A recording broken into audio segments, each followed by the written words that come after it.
এই দেখুন সানাম পরেছে জামাটা। পিছন কর দেখি, পিছন কর একবার, পিছন হও। চল।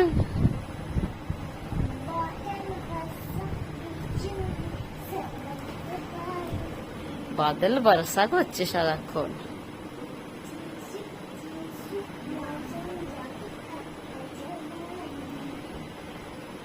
পেঁপেটা দেখো, কোন পেঁপেটা বলো দেখি। তুমি বলতে পারো কি আমি দেখবো যে কোনটা রং ধরেছে, কোনটা খাওয়া যাবে।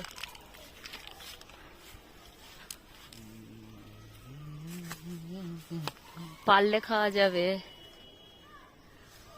হ্যালো ফ্রেন্ড, ওয়েলকাম মাই চ্যানেলে। আপনারা সবাই কেমন আছেন? আশা করি খুব ভালো আছেন। আমরাও খুব ভালো আছি, বাট আমি একটু খারাপ আছি, কারণ আমার গলাটাই 15 দিনের বেশি হয়ে গেছে, তাও ছাড়ছেও না। আর বাপের বাড়িতে এসে, এখানে শ্বশুর বাড়ি ফিরে প্রথম দিন, মানে শহর থেকে এসে তো প্রথম দিন ছিল, কিন্তু বাপের বাড়িতে এসে আবার প্রথম দিন এটা। তো শরীর এমন খারাপ, মানে সেটা বলার নয়। সারা শরীর মানে যন্ত্রণায় ফেটে যাচ্ছে। কালকে রাতে প্যারাসিটামল খেয়ে শুয়েছিলাম, তারপরেও দেখছি যন্ত্রণা কমছে না। কারণ আমরা সকাল 8টায় বেরিয়েছি, আর আমি শ্বশুরবাড়ি ঢুকেছি 6:30টায়। সারা দিন ভরে জার্নি, আর ট্রেন বাস এই করে করে এত থাক গেছি, মানে সেটা বলার নয়। তো সোনামা ঘুম থেকে উঠে ব্রাশ করছে সকাল সকাল। তো এবার আমি ঘর দৌড় ঝাঁট পাট দিয়ে এবার হ্যাঁ।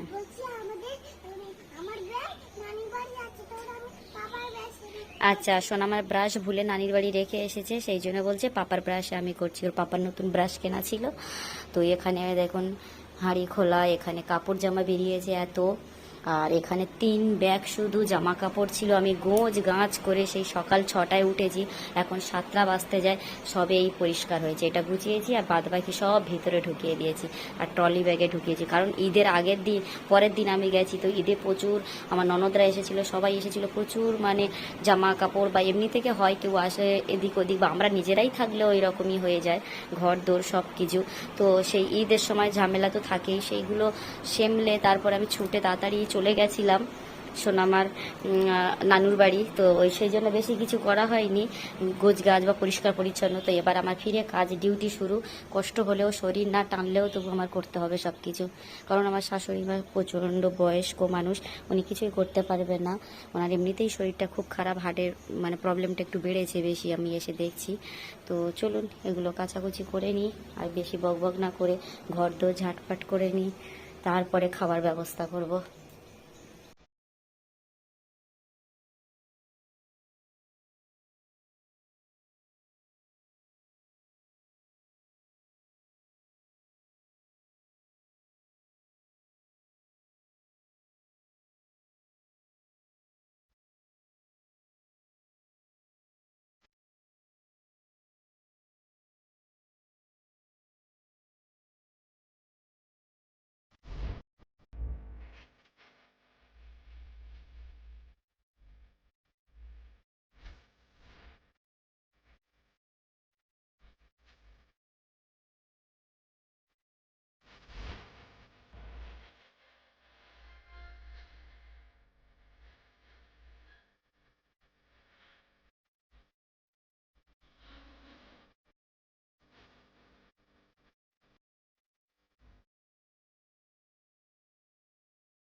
তো বন্ধুরা জামা কাপড় ধুয়ে তারপরে এখানে দেখা যাচ্ছে না, সোনামা এখানে বসে আছে এই দেখুন চেয়ারে। সোনামার খুব খিদে পেয়েছে, জামা কাপড় ধুয়ে বাসন থালা ধুয়ে জামা কাপড় এখনো মেলিনি, শুকা দিইনি, তা এখনো রাখা আছে। তো সোনামার জন্য কালকে আমাদের এখানে জলসা হয়েছিল, তো জলসা বিরিয়ানি এনেছে, গরম করছি সোনামাকে দেবো বলে, কারণ ও কাল রাতে কিছু খায়নি, ঘুমিয়ে পড়েছিল কলকাতাতে আসার পরে প্রচুর জার্নি হয়েছিল বলে।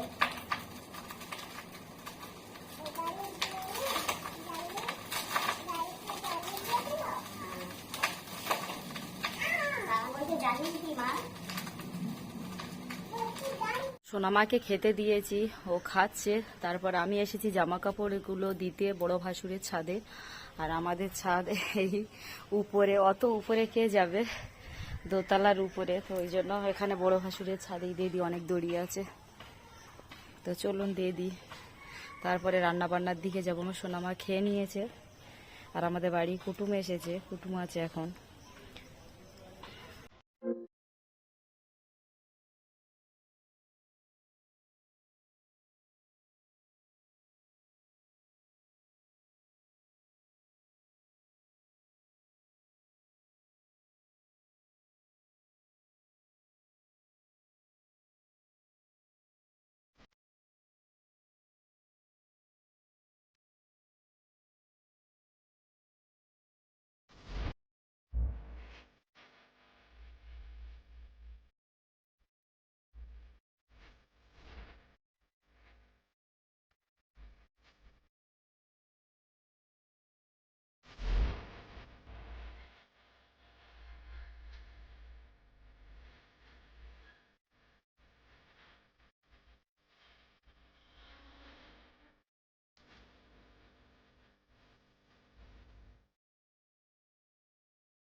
সোনামা খেয়ে এখানে খেলছে, তো সোনামার চুলটা কেটে লড়কা সাজাবে ওর পাপার মতো। চুল কেটে দেওয়া হবে, কারণ খুব গরম এখানে। আর সোনামার পাপা সকাল 6:30টায় এসেছে, আমাদের এখানে জলসা হয়েছে, তো গ্রামের জলসা, নিজেদের জলসা, তো সব কাজকর্ম বা এখানে থাকা হয়। তো সকাল 6:30টায় এসে এখন ঘুমাচ্ছে, আর এখন বাজে 8:30।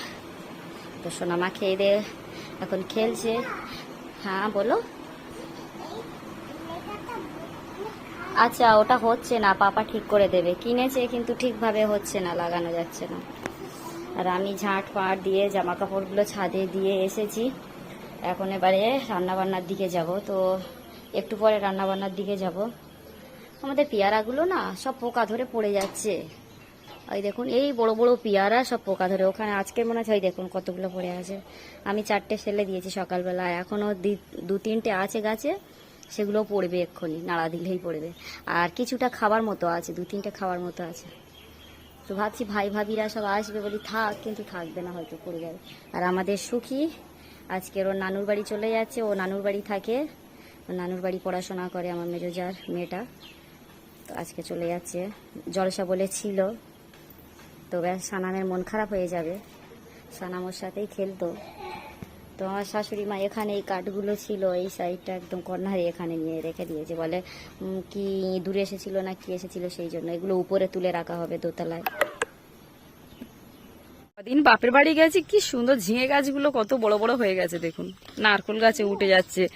আমার শাশুড়ি বলে ঝিঙে পারবো কি করে, পুরো গাছ নাইমে নেবে, নিয়ে ঝিঙে পারবে।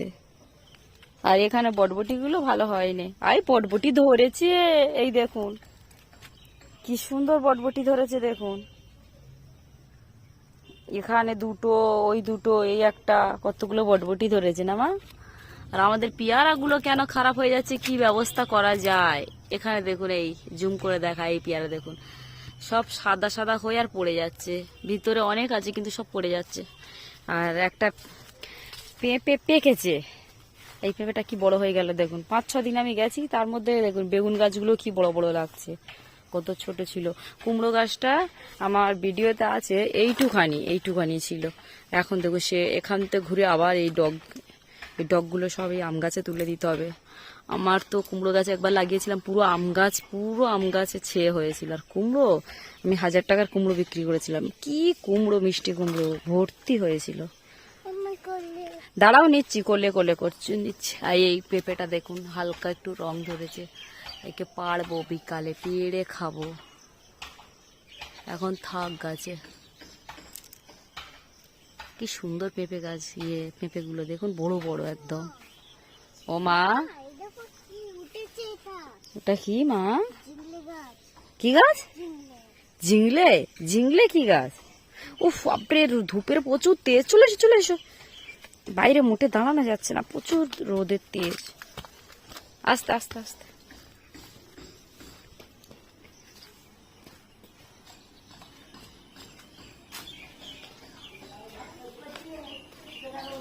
আমার বৌমা আমার জন্য জামা কিনে এনেছে। ও মা, এই তো এই জামাটা কিনে এনেছে তোমার বৌমা।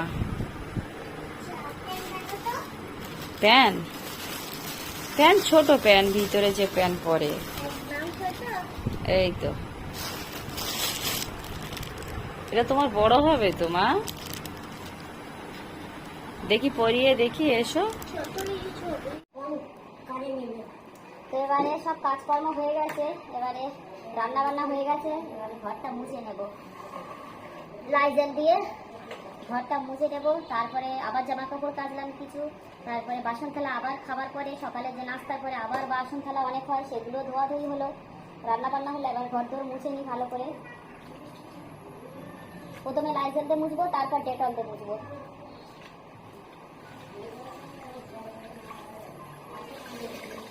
আর এত গরম, মানে বলার মতো না।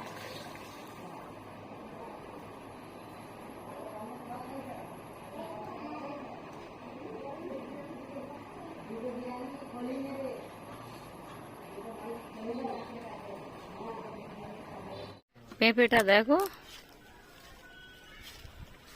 কোন পেঁপেটা বলো দেখি, তুমি বলতে পারো কি? আমি দেখবো যে কোনটা রং ধরেছে, কোনটা খাওয়া যাবে।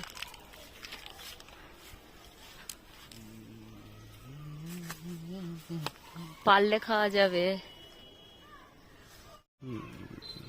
কোনটা বলবো? এইটাই, ছোটটা, পুচকিটা। আমার হাত যায় না তো। পুচকিটার কিছু হবে না। ওইটা পাড়া দেখো কি সুন্দর টুসটুসি হয়েছে।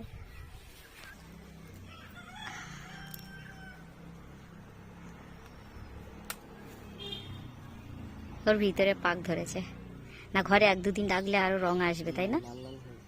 ভিতরে হয়েছে কচকচে। হ্যাঁ, এই দেখো হালকা একটু রং এসেছে। দেখুন বন্ধুরা, আমার সোনামার চুল কেটে লাড়কা সেই যে নিয়ে এসেছে ওর ফুম্মা। ওটা লাল কি করে হয়েছে গো? মশা কামড়েছে বলো? হ্যাঁ, বড় বড় গুলো গো। হ্যাঁ, সানাম এদিকে একবার দেখো। সানামের চেনাই যায় না।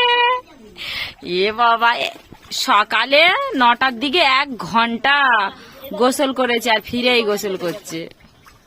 ওর বাপের মতো লাড়কা সেজেছে। ওকে সবসময় এরকমই সাজিয়ে রাখি, এরকমই তাকে ডাব্বায় বসিয়ে। ছোটবেলায় যখন আমি গোসল করাতাম তখন এমন ডাব্বায় বসিয়ে করাতাম। সাবান আনবো না? চুল উঠেছে। হ্যাঁ, ও ভালো করে দাও, উঠে যাবে।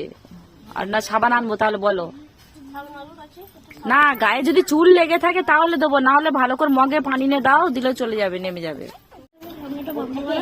আচ্ছা না সোনা, এই দেখো আমার সোনা পুরো লড়কা না লড়কি না লড়কা?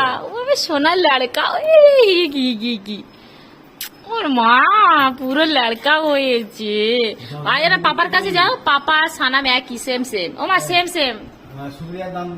এই দেখো সেম। পাপা কি পরি, সেম। না, অমন কেন করো তুমি মা? এখানে আমাদের সুখী বসে আছে, এখানে সানামের পাপা, সানামের বুবা।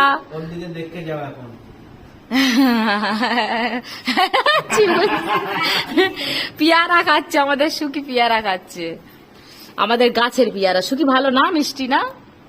হ্যাঁ মিষ্টি, দারুণ মিষ্টি। বড় কথা বল। হ্যাঁ ছোট বড় মিষ্টি।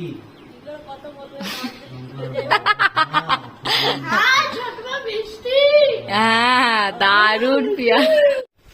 তো এখন বাজে বিকাল 5:15। তো আমরা খাওয়া হচ্ছে, প্রথমে খাওয়া হয়েছে বিরিয়ানি, তারপরে খাওয়া হয়েছে ম্যাঙ্গো, তারপরে খাওয়া হচ্ছে দই। আর আমার সোনামাকে চিনতে পারবে কি দেখুন, এটা কে? লড়কা জান,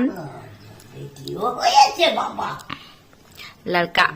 আজকে আমাদের দই পার্টি হচ্ছে, পাপার মাসি পার্টি হচ্ছে। আম কাটা হয়েছে, মাছি এসেছে, তা বলছে পাপা মাছি পার্টি করছে আর আমরা দই পার্টি করছি। না কেমন, আমি কিনেছি বলে কথা। দইটা কে কিনেছে? আমার দইটা কে কিনেছে?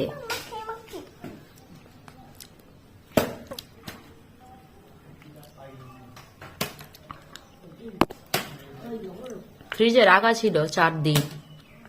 মালাইটা এত শক্ত হয়েছে উপরে। কদিন গো? আমি আসার কদিন আগে। পাকাটা খাওয়া দাওয়া